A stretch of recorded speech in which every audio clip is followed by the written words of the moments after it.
In this video, I'm going to be playing a short clip from the Matt Walsh Show on churches that are canceling their services on Christmas Day, which falls on a Sunday, December 25th, 2022. Without further ado, let's hear Matt Walsh. Stonebridge Christian Church in eastern Nebraska is known locally for hosting a big annual fireworks event, which this fall included 15 food trucks and portable fire pits for making s'mores.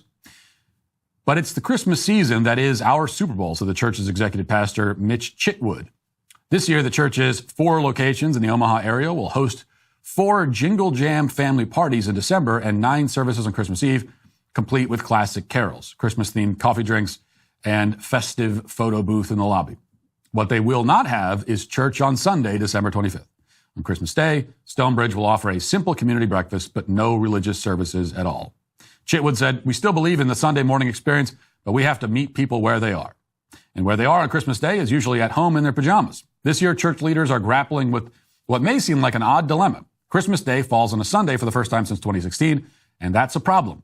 Christmas is considered by most Christians to be the second most significant religious holiday of the year behind Easter, but most Protestants do not attend church services on Christmas Day when it falls on a weekday. If everyone from the pews to the pulpit would rather stay home, what is a practical house of worship to do? This year, some Protestant churches are deciding to skip Sunday services completely." And it's a long article giving all these examples of these churches that are closing down for Christmas. Not only closing on a Sunday and also Christmas. So you would think that Sunday and Christmas coincide, all the more reason to have the churches open, although both of those reasons individually are reason enough. Instead, it goes the other way. It's like it cancels each other out. It's this weird mathematics where Sunday and Christmas cancel each other out, and so therefore church is canceled. I got to say, I don't get this, and as I've talked about this a little bit, and I think we talked about it on the show maybe last year, and I didn't realize how widespread this is. It doesn't make any sense to me. Christmas is one of the holiest Christian holidays. It's not our most sacred holiday, as the article surprisingly correctly points out, but it is very important.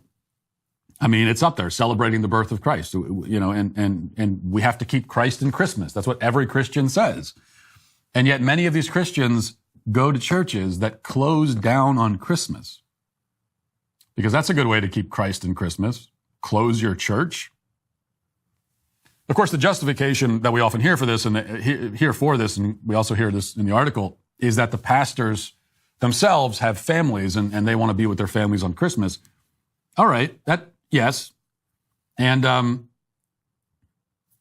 that may be the case, except that if you're a pastor, you are a pastor. You got into this line of work. This is like, I don't know, this is like deciding that you want to go into business selling fireworks, but then closing up shop around the 4th of July.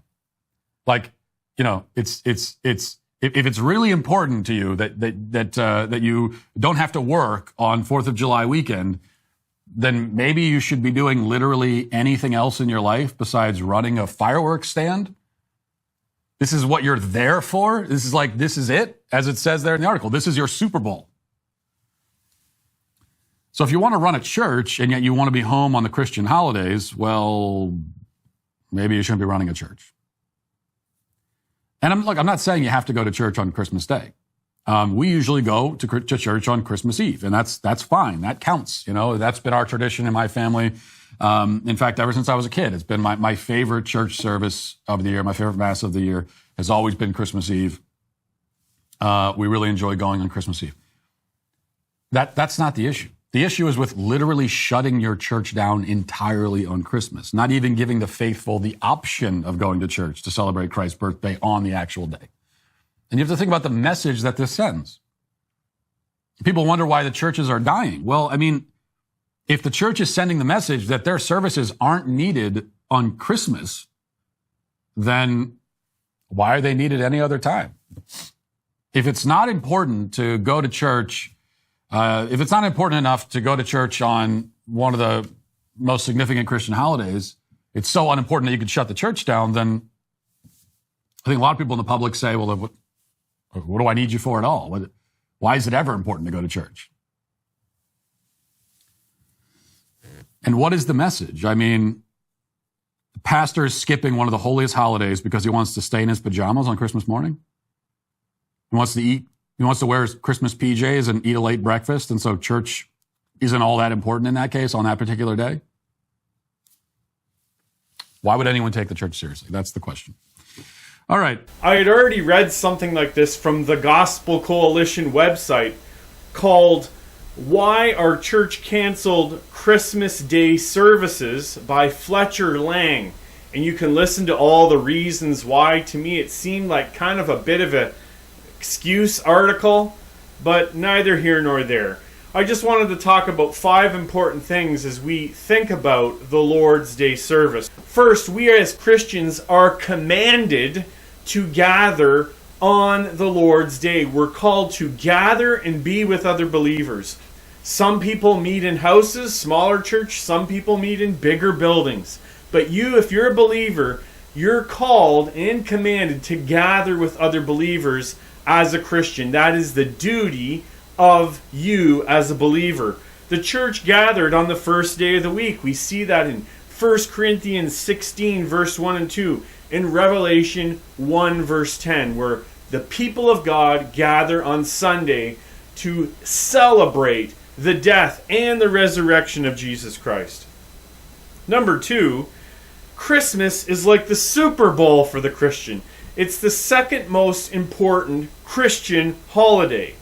And if I think of a pastor wanting just to stay at home in his PJs, being lazy, opening up presents, when he is called to be the shepherd of the church, I think that pastor should reconsider the importance not only of his relationship with the Lord, but his relationship as the shepherd for the church. Number 3, what better place to be on Christmas, celebrating the birth of Jesus Christ. Remember, God became flesh. This is an amazing miracle. God assumes human nature. Jesus Christ is God incarnate, and he's that perfect person. He will be called holy. He will be the Son of God, and he goes to the cross to bear the punishment for our sin. We need to gather with God's people and celebrate and praise Christ for his wonderful work. Number 4, maybe Christians need to start new traditions around Christmas. And for a matter of fact, all year round, by being committed to your local church. Instead of church just being, for the Christian, the thing that they do when there's nothing else to do, how about it's the thing that you do, and everything, your whole week, is planned around you being at church. And if something pops up during church, then you change your priorities to fit that in after or before gathering with God's people. And number 5, canceling your services on Christmas does speak to the world that the birth of Jesus Christ is not that important to you. Is this the message that you want to send to the world? That Jesus Christ, him assuming human nature, is not that important, so you cancel your church service? Anyways, those are my thoughts, and those are Matt Walsh's thoughts. Thanks for watching, and God bless.